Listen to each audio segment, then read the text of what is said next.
Good morning. It's meteorologist Bo Dotson. It's January 24th. Still having my coffee. 2026. It's about 5 a.m. Let's look at radar. The snow has arrived earlier than expected, and it is spreading across our region. Some of you already have a dusting on the ground. We'll have more snow throughout the day.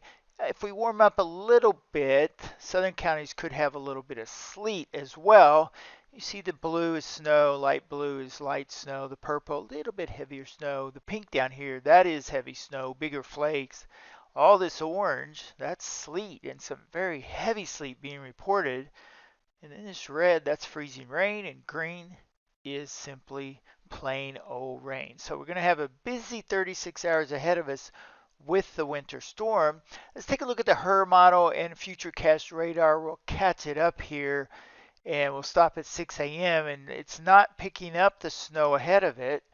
So this is a little bit off already, but watch the blue as we move through today.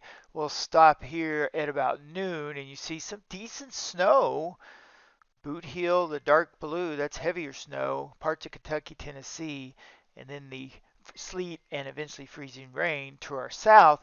It will be all snow for a good chunk of today across the region. Eventually, there'll be a warm nudge of air aloft, and that will melt the snowflakes in some counties. And once it's melted, snowflakes can't come back.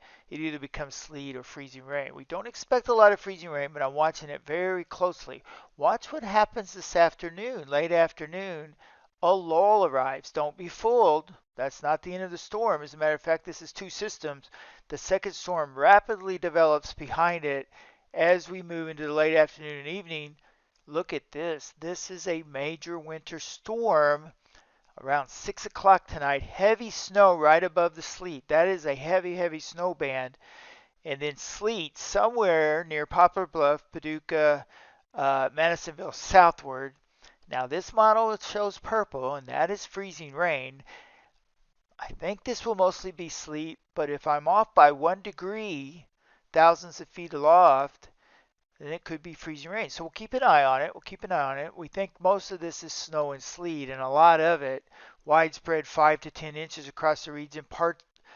Uh, there could be some counties with greater than a foot. That would likely be north of this freezing rain and sleet band. It goes snow, sleet, then freezing rain. So we'll keep an eye on that. Where that sets up, we're trying to forecast about a 25-mile wide zone there that if it wavers 25 miles north, then we could have sleet in Vienna or Metropolis. If it wavers a little bit south, then more snow. Less sleet equals more snow. Sleet really does cut down on the snow totals. So if you end up with a lot of sleet, then you'll have some snow, but a little less. Bottom line, won't impact. The impacts are the same. Icy roads, bitterly cold. So it won't matter what you're getting. Everyone's going to have problems for most of next week. We moved through the overnight hours into Sunday morning, and we did extend this. Now the system is slowed a little bit. We did extend it into Sunday afternoon. We keep moving forward. We'll stop here mid-afternoon, and still some snow falling across our region. Lighter, but there's still some snow. We've got a lot of snow ahead of us, a lot of sleet ahead of us. National Weather Service and local officials, we have states of emergencies in many areas. Counties have states of emergency. We want you to stay home. The Weather Service said at points of this it will become impossible to travel. I agree with that. I've been saying that for days. Even the interstates could shut down in some areas at the peak of the storm. If somebody has a wreck, the road crews can't clean the roads, and then we've got bigger problems. Then we've got stranded motorists and all this code. So stay home. I know doctors, nurses, first responders, firemen, you guys got to go to work, and we understand that. But if you're just out there for no reason, you could cause a problem. And it's bitterly cold. We don't want to put our first responders at risk. This is frostbite weather.